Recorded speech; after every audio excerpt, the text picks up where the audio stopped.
Bueno, hacía rato no veíamos la película, la vimos en Necoclí, el Festival de Necoclí, hace realmente cuánto, hace por ahí 7, 8 años, ¿cierto? Sí, sí. Eh, es una película que mezcla de una manera muy consciente y muy atrevida un relato real con un relato mítico y los trenza de una manera tal que no es posible salir de ese relato mítico, no es posible, no hay propiamente una leyenda mítica y una realidad que esté al tiempo, sino que están las dos muy, muy, muy tejidas, muy mezcladas, ¿cierto? Esa es una cosa que llama mucho la atención cuando uno ve la película, y que tú has hablado de eso algunas veces, ¿cierto? De cómo, para entrar, digámoslo, en estos relatos que se han llamado también de realismo mágico, pero que realmente tú no lo estabas buscando. La idea que tú siempre has tenido es que hay que crear unos relatos de realidad en donde el mito conviva y el mito sea obviamente como un organizador, como un espíritu profundo que rige la vida cotidiana y que rige, digamos, lo que le ocurre a los personajes, ¿cierto? ¿Cómo llegaste a digámoslo, al atrevimiento de hacer una película salida de la realidad, buscando el mito? Tú has contado que todo esto nace por tu interés en hacer un cine inspirado, digámoslo, en ese entorno de Barranquilla, en el entorno del Caribe, y que viajando de Barranquilla a Santa Marta, de pronto empezaste a parar en nuestros pueblitos de la orilla de la Ciénaga y empezaste a llenarte de una cantidad de relatos, de rumores, de cuentos, ¿cierto? De tradiciones que de pronto te llevaron a escribir La boda del acordeonista. Contarnos un poco todo eso y cómo la Mojana te robó a vos, te robó. Sí, sí,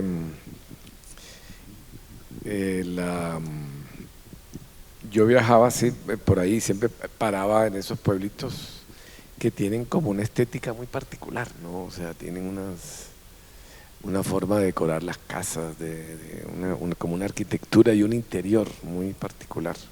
Y uno siempre ve como fuera como la pobreza, pero en el fondo dentro hay una gran riqueza, ¿sí? O sea, el que pasa por fuera, por la carretera, ¿no? Ahora está muy deteriorado, ¿no? Pero, eh, y yo escuchaba historias, ¿no? De que los hombres se desaparecían, que se los llevaban, pero eran historias como reales, ¿no? No, la gente no me contaba historias míticas, sino me contaban era cosas que habían sucedido. Entonces yo decía, pero bueno, como que la cosa que las mujeres se llevan a los hombres por ahí, no es así, o sea, que se pierden en el agua o sea, la gente no me contaba una leyenda, me contaba era algo que había sucedido hace 5 años, 10 años. O sea. Entonces eso me fue interesando ante todo no tanto para la historia misma, que era muy, digamos, buscarla, ya estaba más o menos avanzada, sino era cómo podían convivir esas historias, porque a veces cuando uno hace ese tipo de historias hay fronteras, ¿no? Hay fronteras donde tú pasas como a otros mundos, ¿no? Entonces mi gran pregunta era cómo narrativamente esos mundos coexistían, ¿no? Cómo coexistían. Entonces, yo creo que lo que pasa con el espectador, o sea, para mí coexisten, ¿no? Y coexistía en el pueblo, pero ¿cómo lo hacen narrativamente? ¿Cómo lo hacen narrativamente? Entonces, yo dije, bueno, tengo que poner al espectador en una situación donde no tenga salida, ¿no? O sea, si tú asumes la mujer, la familia de ella, de la anciana, como real, la asumes como real. Sí, ella es una mujer real, ¿no? O sea, está ahí, rifa los cabellos, etcétera. Le das como a la diosa esta, a la mujer que llega, el carácter real, porque es que ella convivieron, ¿sí? O sea, si tú dices, no, esta mujer es real, entonces la mujer que encuentra en el agua es real también, porque es que ellas convivían, ¿no? Ellas convivían. Y si tú le das, entonces tú le estás dando a un mito, una leyenda, una connotación real, ¿no? Ahora, si tú dices, bueno, no, esta señora es una leyenda, digamos, un personaje imaginario, un personaje mítico, entonces le estarías dando a la mujer del agua, a la que encuentran, una connotación real, porque existió. Entonces, no, perdón, si tú le das a esta mujer real una característica mítica, pues de leyenda, entonces le estás dando a un personaje del presente esa connotación, porque ella convivió con el mundo de la leyenda. O sea, no. Por eso ella dice, esto no es una historia inventada, esto es real, cuando los niños le van a... Entonces, la clave era dónde se revelaba todo esto. Se revela en la foto. Cuando la mujer está rifando sus cabellos, que la cámara se acerca y después se retira, tú te das cuenta que la niña que está allí, la del pescadito, es la misma mujer que está acá.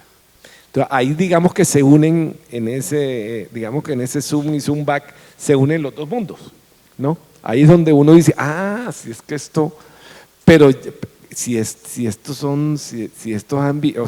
real, si esta historia es real, existe una foto, una evidencia. Entonces, eso era, digamos, una de las cosas que más me intrigaba a nivel de la narrativa de la película, ¿no? Y bueno, digamos que no es no hay, tú no puedes establecer una frontera, ¿no? O sea, la narrativa de la película te lo impide, establecer una frontera, que es lo más, yo siento que es una de las cosas complicadas cuando se narra este tipo de historias.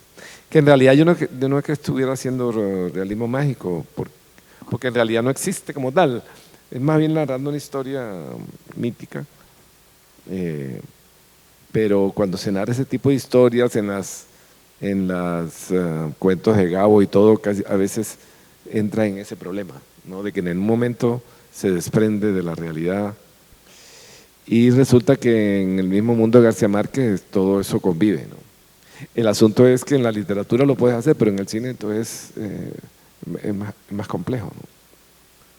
O sea, pero hay en la misma literatura, digamos, de Álvaro Cepeda, de Juana tenía el pelo de oro. Juana tenía el pelo de oro, empieza el cuento, dice, Juana tenía el pelo de oro, pero no rubio como dicen de las mujeres, no, el pelo de Juana era de oro puro. Así comienza el primer párrafo de Juana tenía el pelo de oro de Cepeda. O sea, que el pelo de Juana era de oro, ¿sí? Entonces, es un planteamiento estético, ¿no? Un planteamiento estético que entonces tú dices, bueno, ¿ahora cómo se hace? ¿No? No sé. Tú hiciste esa película después, la segunda, ¿cierto? La de Juana tenía los pelos, los caballos de oro, ¿cierto? Sí. Y digamos, lo has hablado de la diferencia con esta, con la boda, ¿cierto? Como que era para ti, digámoslo, era un reto de entrar al realismo mágico de otra manera, pero en la boda no, ¿cierto? No, ¿cuál es la diferencia realmente para el guionista, digámoslo, para ti como guionista y como director, entre las dos películas? ¿Cuál es la particularidad de la boda, digámoslo?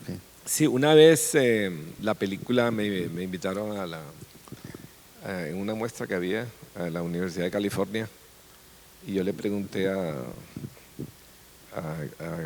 creo que era un profesor el que hizo la invitación, le pregunté si él lo veía como realismo mágico, lo de la boda, y él me dijo no, el realismo mágico, él me dio una explicación pues académica, él me dijo no, el realismo mágico es superestructura, esto es estructura, o sea, es tu película no es, no, por lo menos la veía así, no, no es una elaboración de la realidad, como una reelaboración, sino como la base, como el fundamento mítico del- de la cultura, ¿no? Entonces, eso me interesaba mucho, cómo es que uno entra, digamos, en un barrio y ve a un cobrador como la Guacamaya, o pasas por un pueblo, ¿no es así? Y pasas por un pueblito y te cuentan unas historias extraordinarias, totalmente salidas de la imaginación, o tú vas a Ciénega y hay una niña con el pelo de oro, ¿no es así? Eh, por lo menos en ese momento tenía esa inquietud y yo sabía que no se habían hecho las películas de Gabo en ese momento, creo todavía, las que se hicieron después.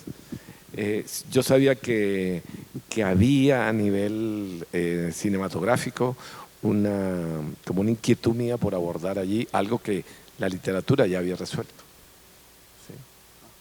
Y yo creo que García Márquez y Cepeda lo hicieron, ¿no? Pero a nivel cinematográfico, Cepeda sí se había, Cepeda, a pesar de no ser un escritor de realismo mágico, sí se había metido más por ese camino, ¿no?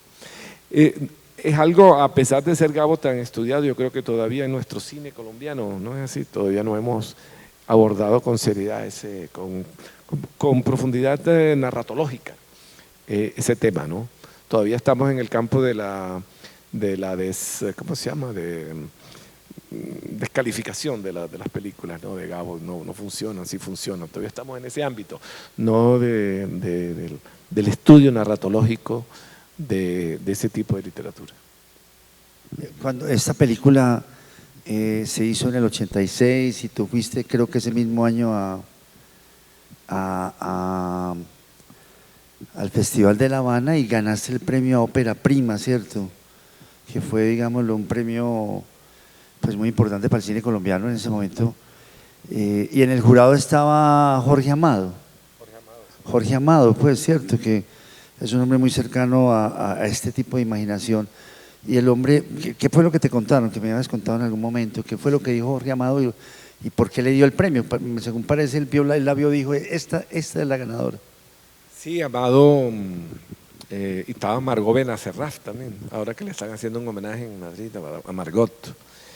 Eh, yo pienso que a Amado le interesó la película por su misma literatura. Además, era en ese momento, había leído casi todos los libros de Amado. O sea, y que yo conocía la literatura de Amado. Entonces, me interesaba mucho la literatura brasilera, ¿no? La leía mucho. Entonces, yo pienso que hubo como una afinidad, ¿no? Porque, pues sin saberlo, como que empezamos, él también trataba de alguna manera esos personajes, ¿no? que hacen parte como de cierta cultura popular, ¿no? De la cultura popular en Brasil. Y, y a mí en realidad me sorprendió porque pues tengo una película, la primera película que yo hacía, de largometraje, una película Hecha en muy pocos días también. O muy sea, es pocos una días, película. como 3 o 4 semanas, sin luces. Yo creo que teníamos era como 2000, una cosa así, sin luces. Todos los interiores son luz natural, o sea, era una película hecha con recursos muy, o sea, ahora mismo yo veo una secuencia y yo digo, no, pues ahora mismo no filmo una secuencia de esa manera, ¿no? Pero, pero bueno, era la manera que hacíamos las películas y, y a mí me interesaba contar la historia, ¿no? Contar la historia y hacerlo en los sitios donde yo había encontrado la historia, con la gente que había allí, eh, mm, tratando de tener presente como esos vestidos que yo veía a veces los domingos de las niñas la las película iglesias. realmente es muy ambiciosa porque trata de reconstruir toda esa vida cotidiana, esa cultura cotidiana de esta comunidad, ¿cierto? Sus casas de una manera pues muy contundente, muy hermosa, y al mismo tiempo la historia también del país con la Guerra de los 1000 días, y al mismo tiempo todo el sustrato mítico, digámoslo, de esa comunidad. O sea, trataste de lograr todo allí, ¿no? Sí, bueno, ambicioso. Porque esa historia y esa secuencia de la carreta es muy hermosa y siempre me ha gustado mucho ese momento cuando huyen, ¿cierto? Y como que además es una constante ese desplazamiento de la gente que huye de la guerra, ¿no? Huyendo de la guerra, o sea, ellos huyen porque él se va, pero en el fondo hay una guerra y el personaje se salva porque se lo lleva, se lo lleva la diosa, o si no lo hubieran matado también, lo hubieran asesinado, o sea. Sin embargo, no había, o sea, ese está en el contexto, ¿no? Como del ámbito de la historia en esos años, aunque no tiene años exactos, ¿no? Pero ante todo a nivel de la leyenda no tiene obviamente no tiene unos años específicos, pero siempre mucha gente que vivía en esos pueblos venían huyendo de la guerra y como tú dices vuelven a huir, ¿no? Muy triste, ¿no?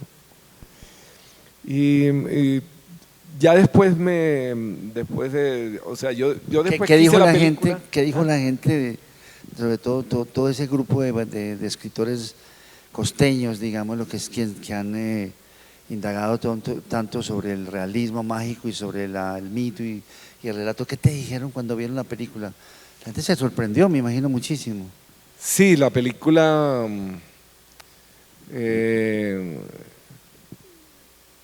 ellos no lo veían como una película garciamarquiana, es una cosa que nosotros nunca la vimos. A veces afuera la ven así, ¿no? Como una película garciamarquiana, porque todavía no se maneja en detalle todo ese asunto, ¿no? O la ven como una película del vallenato, y en realidad vallenatos hay muy poquitos, son cumbias ante todo, ¿no es así? Y la cultura del vallenato tiene otra, pero sí hay, porque hay como una, por los hermanos hay como una descomposición, ¿no? Es gente que está pasando al narcotráfico. No, nunca se habla, pero se dice gente que está pasando al narcotráfico o ya están metidos en el narcotráfico, ¿no? Entonces, en todos esos pueblos, pues como en todos los pueblos de Colombia, pues tuvieron ese digamos, ese flagelo. Y ya después digamos que yo terminé esta película, yo sí me hacía una pregunta. Yo decía, esta película no, como que no tiene, como que, o sea, yo sentía que tenía que, si quería avanzar por estas inquietudes, tenía que irme por otro camino, porque ya esa película como que se agotaba en sí mismo. Ya, o sea, ya yo decía, ya yo no. A veces uno tiene una secuela de cosas, ¿no? Pero yo decía, no, esta película ya se agota en sí misma, lo que yo quería decir, narrar, yo sentía que lo había narrado a pesar de todos los defectos obvios de la película. Quería era entrar en otro tipo de propuesta, y por eso me metí en Juana, ¿no? Juana tuvo otros problemas para terminarlo y otro tipo de cosas. Era porque entraba otro desafío, ¿no? O sea, ¿cómo narras tú una niña que tiene el pelo de oro pero que no es rubia? No es así, que no es rubia, o sea, sino que tiene el pelo de oro. Entonces, ¿cómo narras eso? ¿No? Entonces, yo me acuerdo que Juana la vi con García Márquez, la vi antes del estreno y estuvimos hablando de eso. Y él me decía, yo le contaba de esa inquietud y él me dijo, no, es que eso es un supuesto. Si tú partes de un supuesto, ya, o sea, tú partes de un supuesto, que ese pelo es de oro, ¿no? No, yo había hablado con él antes, porque en un taller de guión yo llevé con él en La Habana, yo llevé la historia. Entonces, yo le hacía esa pregunta, él me dice, no, parte de uno parte de un supuesto, no tiene que darme ninguna explicación, ¿no? Uno parte de un supuesto. Si parte del supuesto de que ella tiene el pelo de oro, es de oro, ¿no? Lo que no tienes que demostrarlo. No tienes que demostrarlo. No tienes que demostrarlo, porque si lo demuestras ya no es un supuesto, ya es una argumentación, ¿no? Ya es una cosa que tú tienes que probar. Entonces, digamos que ya después de Juana, digamos que esas inquietudes de estos mundos que se mueven en diferentes niveles de imaginación y realidad, yo dije, bueno, yo creo que como que, y eso inconscientemente, ahora que hablo contigo, digo, bueno, ya ahora como que de alguna manera siento que he abordado algo que tenía algo en mi cabeza. ¿Cómo es que se narran estas historias que son muy prolíficas y muy abundantes y muy conocidas en literatura? ¿Cómo lo hago yo a nivel cinematográfico? ¿Sí? Entonces, ya cuando ya planteé, digamos, El Faro, ya no era el guión tanto mío, sino ya de otro guión, y ya me interesaban otras cosas, ¿no? Ya me empezaron a interesar otras cosas, también a nivel narrativo, pero ya de otra manera, ¿no? También viene de un personaje que existió, y El Faro, pero ya mi inquietud era más como más individual, ¿no? De un hombre que tiene que de alguna manera resarcirse consigo mismo. Ya no tenía ya no tenía tanto un problema narratológico, digamos, a resolver, ¿no? Ya más era como el espacio con otras inquietudes, ¿no? Pero bueno, ahí va uno, ¿no? De pronto empecemos a conversar aquí con las personas que vinieron a acompañarnos, de pronto alguna pregunta. Sí.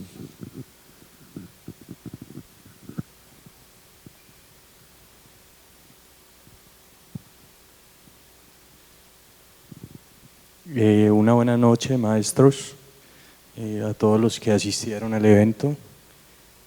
Antes que nada, agradecerles su presencia y pues quizá una duda, algo muy puntual, el significado de la moneda de oro en la concha. ¿Cuál es la connotación de ese detalle en la película? ¿Cuál es su significado específico? Gracias. Sí, la moneda es como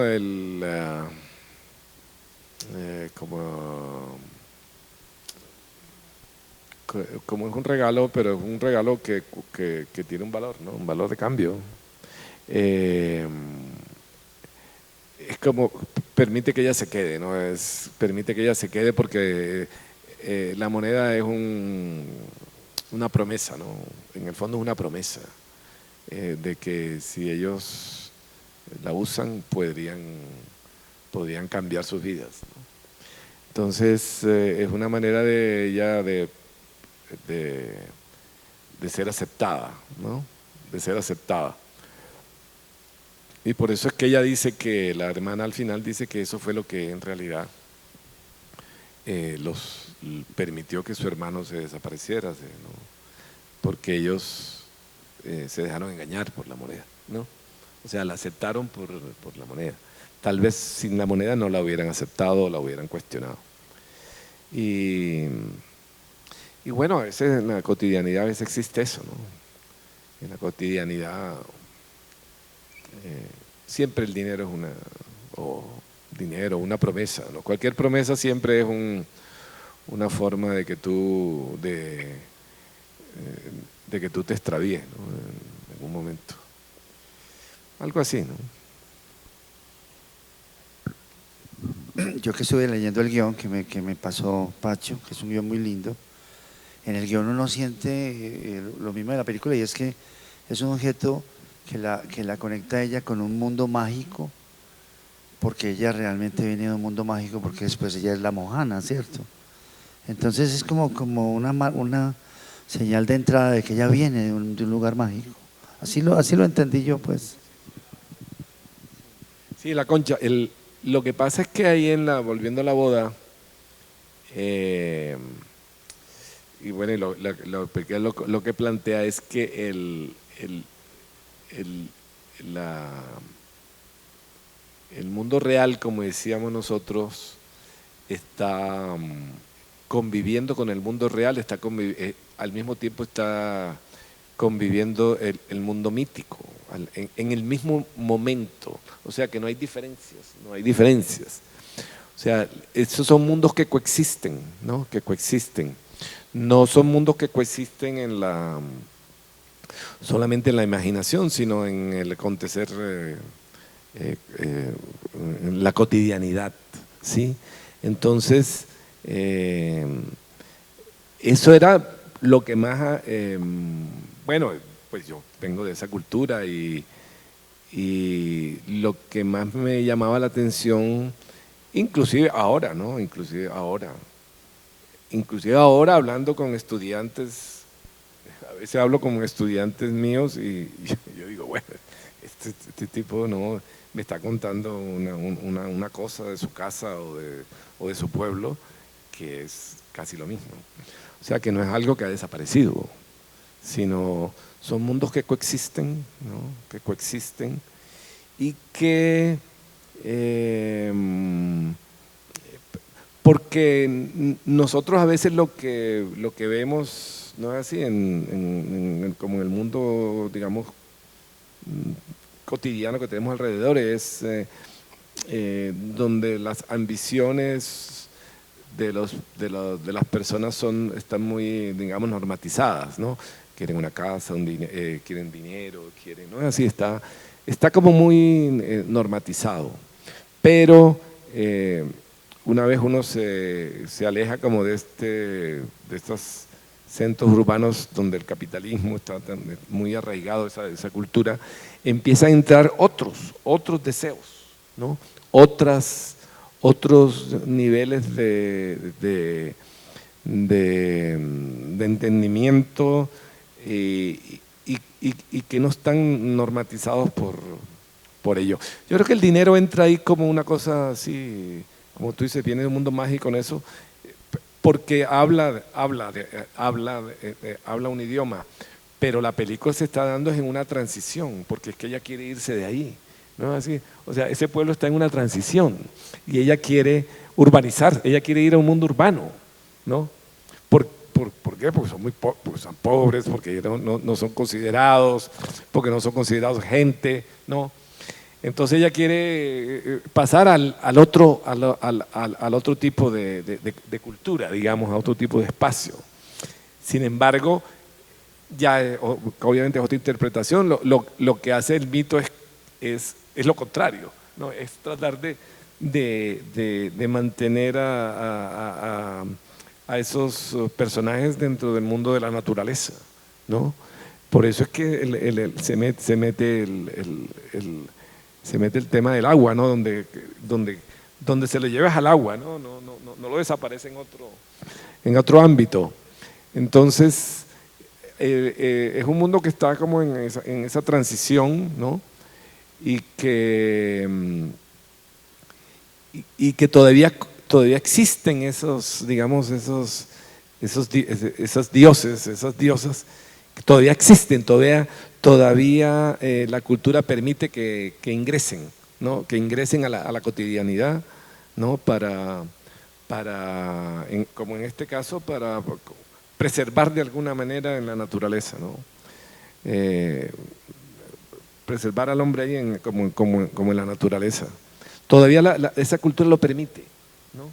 Porque ya hay culturas en que no, en que ya está totalmente todo monetizado y tú te desplazas de una u otra si te pagan más, si no de cosas, o sea, ya, ¿no?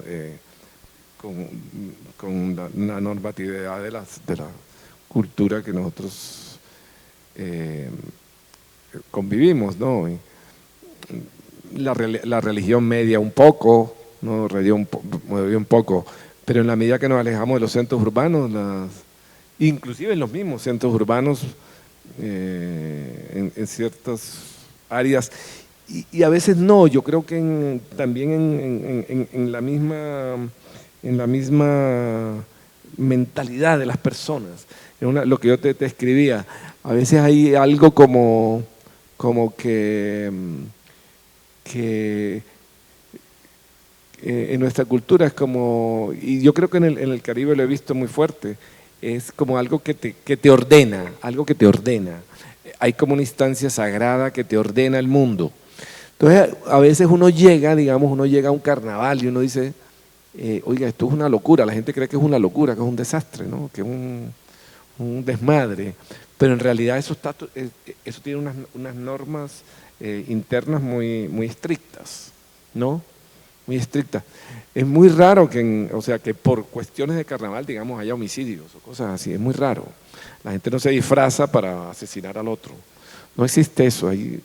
Es una fiesta que tiene otro tipo, que no permite eso, ¿no? Entonces yo creo que la película también eso ahora que la veo, ¿no? Es como hay instancias que organizan de alguna manera la sociedad o la intentan organizar impidiendo como una disolución, ¿no? Como una disolución.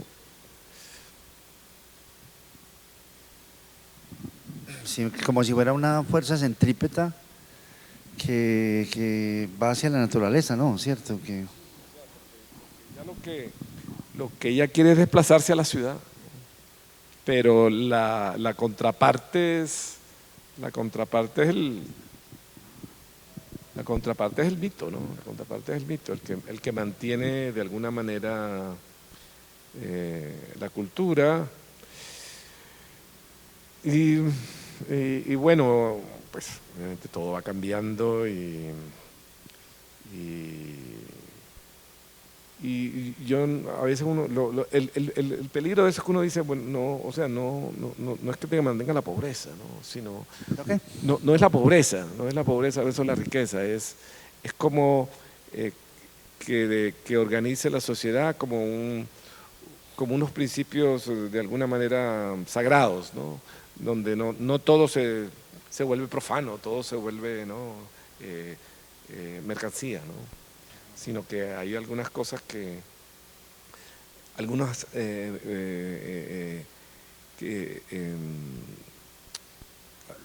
como estos mitos de alguna manera preservan como una unidad, ¿no? Cultural que va más allá de riqueza o pobreza. Cuéntanos ya un poco para hacer un poco la historia de la película. Pienso yo de la gente que trabajó contigo, de esos años 85, ¿no? Está todo el cine colombiano a punto ya o sea, aparece tu película, aparece Cóndores, aparece Técnicas de Duelo, aparece Rodrigo D. también, y está apareciendo como el cine colombiano, mostrando distintas caras, distintas facetas. Esta faceta de esta Colombia sorprendió a todo el mundo, sigue sorprendiendo porque de todas maneras no es la violencia, sino que es el mito, ¿cierto? Y muestra una cara de un país ancestral, antiguo, milenario, ¿cierto? En diálogo con la naturaleza, realmente. Sí. Y lo otro que te pregunto, Sí. ¿recuerdas cómo comienza la voz del viejo cuando habla? Dice, hay cosas que se presentan emperifolladas y hay cosas que se presentan como son. ¿Qué quieres decir con eso? Sí, ese diálogo vino, creo que se hizo después, creo, de la película. Sí, pero es como una entrada Sí, y te indica más o menos de lo que es la película, ¿no? ¿Qué significa? Claro. Sí, es que ahí, o sea, era como que hay cosas que son lo que tú ves, pero hay cosas que no son, sino que vienen revestidas o investidas de otra forma, ¿no? Y en realidad lo que habla la película es esa, porque ella viene investida de un familiar, o la otra vino investida de otra cosa. Y ahí es donde lo que yo te decía es cómo, digamos, en nuestra cultura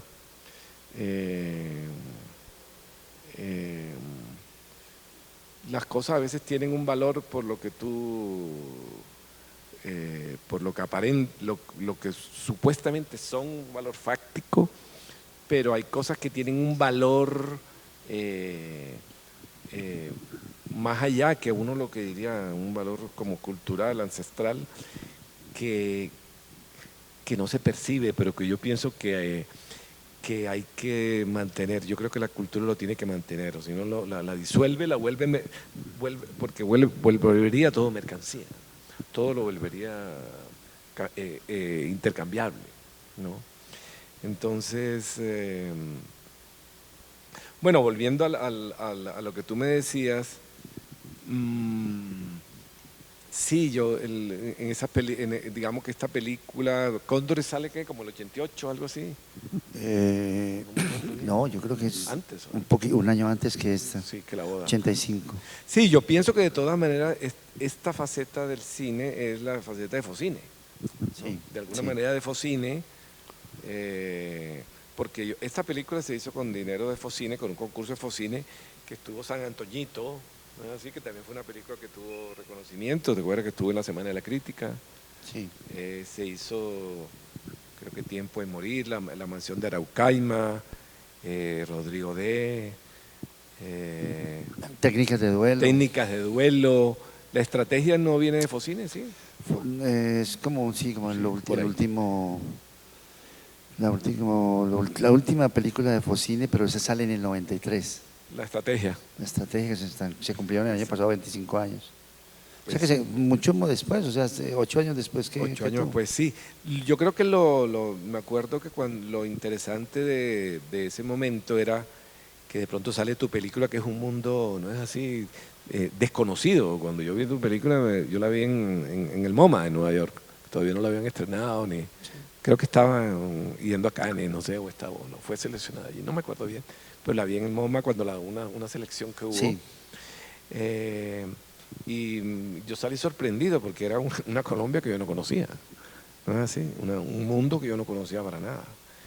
Y también yo pienso que cuando sale, digamos, Agarrando Pueblo, también un mundo desconocido, cuando sale La Boda, cuando salió La Guacamaya, yo creo que estamos encontrándonos con un país, ¿no? Exactamente. Que no conocíamos. Exactamente. Y con unos personajes que no conocíamos, con unos ámbitos.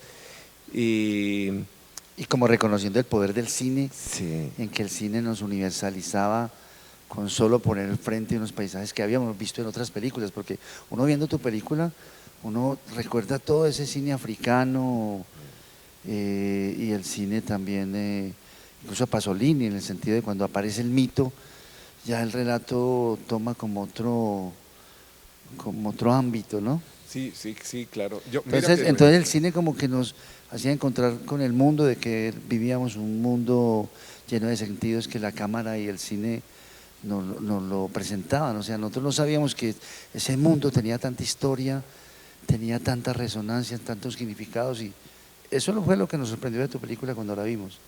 Sí, yo creo que a nivel literario en Colombia habíamos, ¿no así, encontrado unos mundos. Sí, claro. Pero, digamos, Andrés Caicedo, ¿no es así? El mismo Gabo. Pero a nivel cinematográfico no habíamos tenido de pronto la oportunidad de palparlo, ¿no? Digamos, la estrategia es una película tan bogotana, ¿no? Tan bogotana. Pero cuando vimos ese mundo, uno lo reconoce, pero es un mundo, no es desconocido, pero es reconocido, uno lo reconoce, ¿no? Lo reconoce. Entonces yo creo que en un momento como de mirar, de pronto descubrir un país que no habíamos visto de esa forma, ¿no? de esa forma, sino, yo me acuerdo que se daba, conversábamos, se daba el debate todavía de cine urbano o cine del campo, ¿no? Pero yo creo que estaba se daba más bien a nivel narrativo, porque no así, era como el cine de campo como bucólico, ¿no? Como era bucólico, El Sereno de Bogotá, cosas así. Un cine que obviamente no se metía dentro no se metía dentro de la mente o de las casas de la gente. Y que ya uno reconocía, digamos, en las películas de Jorge Silva, ¿no es así? De Marta Rodríguez, de Samper, ¿cómo se llama ella? Samper. Gabriela Samper. Gabriela, Sí, claro. exactamente, Gabriela. Con el Páramo de Comandoy, ¿cierto? Exactamente. Que es una película también que es una película muy emparentada con la tuya, porque es también sobre leyendas, mitos, aparecen personajes, digamos, fantasmas del páramo. Sí, claro. ¿Cierto? Por eso también lo que hablábamos ahorita, digamos, teníamos esa empatía. Yo creo que Jorge Silva es un personaje que hay que nombrar, ¿no? También Jorge, pues, con Jorge Silva trabajé la Guacamaya. Yo creo que la boda también, creo que él la vio también. No ¿Él la vio también? Sí, porque él creo que murió después, ¿no? Pero él también estaba metido con este mundo de los campesinos, ¿no? de nuestra tierra de memoria y futuro. Entonces, de alguna manera, desde muchas miradas, ¿no? De muchas miradas,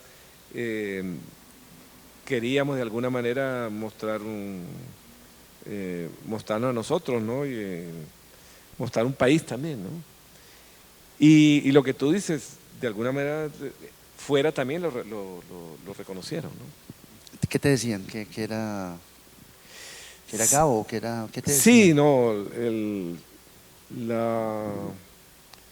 la película, pues estuvo en algunos festivales, en Francia, en España. Muy bien recibida, ¿cierto? Realmente. Sí, Muy pero bien. fue bien recibida a pesar de, pues,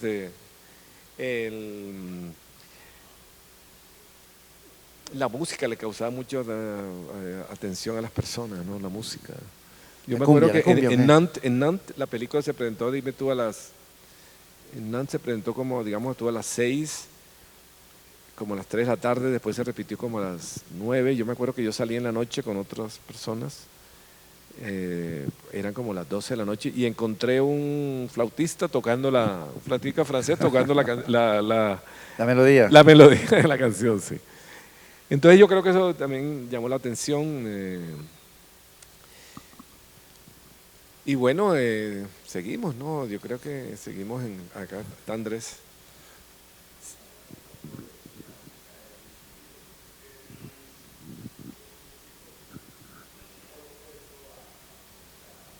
De la costa, sí.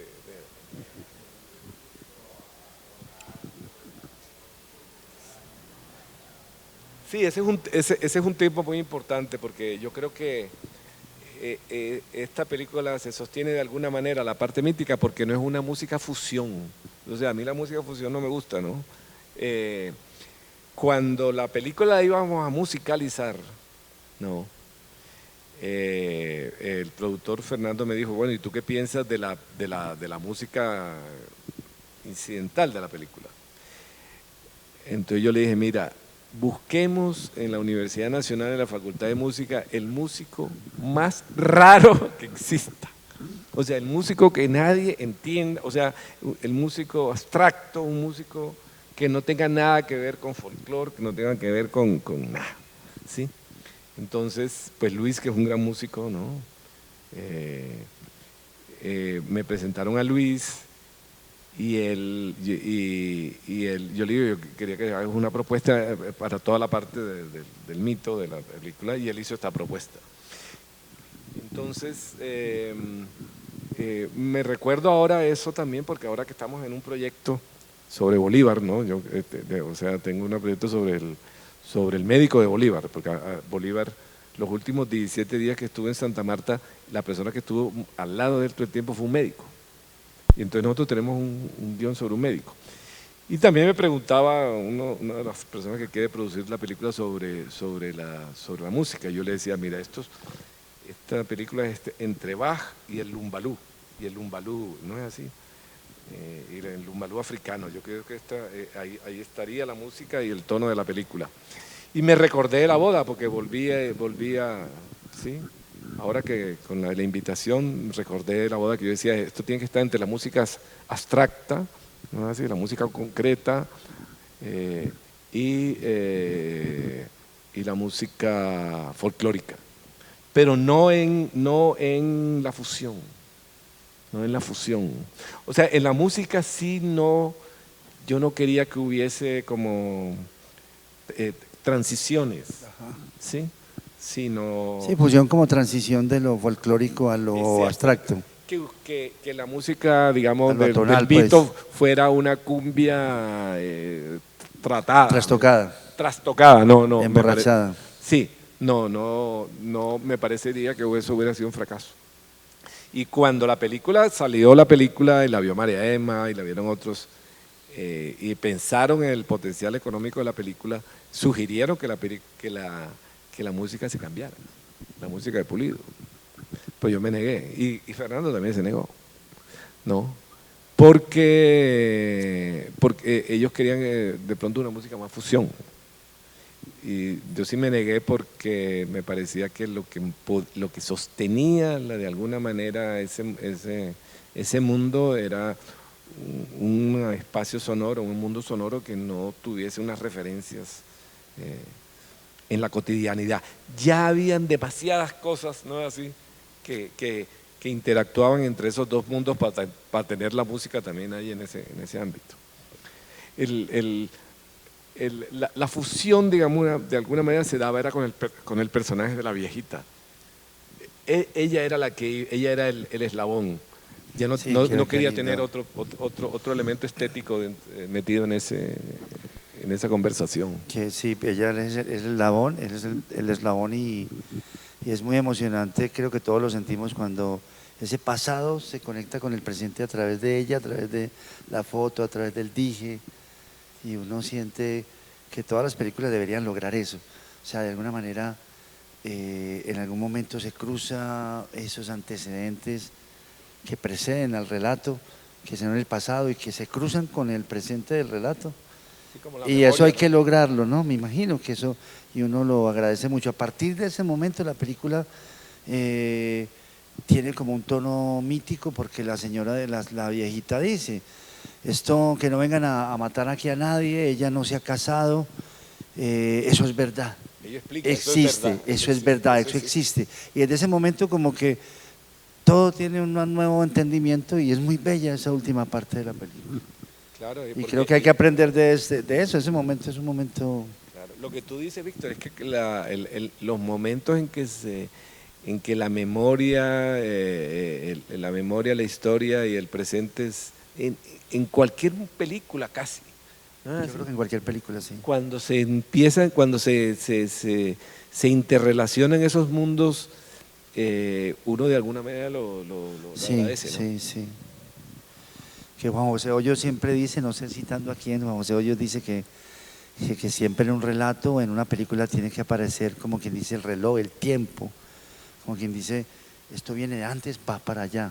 Los personajes, digámoslo, vienen de antes y tienen como un destino del tiempo y el destino, como que hay un momento donde el tiempo aparece en la película y en este caso sí, ahí aparece el tiempo del pasado y el tiempo del presente, como el tiempo mítico y el tiempo real, El digamos. tiempo real, ¿sabes? Que conviven, ¿no? Que conviven y que son el conviven mismo y tiempo. que ordenan, ¿no? Que ordenan, Sí. porque de alguna manera es el mito el que ordena el caos Sí. que se presenta, ¿no? Es el mito el que ordena. El tic-tac del reloj que siempre está en el relato, sí. Y que hoy también está aquí, a las 6:30. Muchachos, muchas gracias y de verdad gracias por no sé, como ponernos este relato dentro de la historia del cine colombiano, saber qué significa, qué abrió, cómo sigue funcionando y a mí personalmente que vamos a hacer una película donde quiero que el pasado entre al presente hoy me sirve mucho. Muchas gracias, muchas gracias. Gracias, Víctor. Bueno, muchas por la gracias, invitación. muchachos. Gracias a ustedes.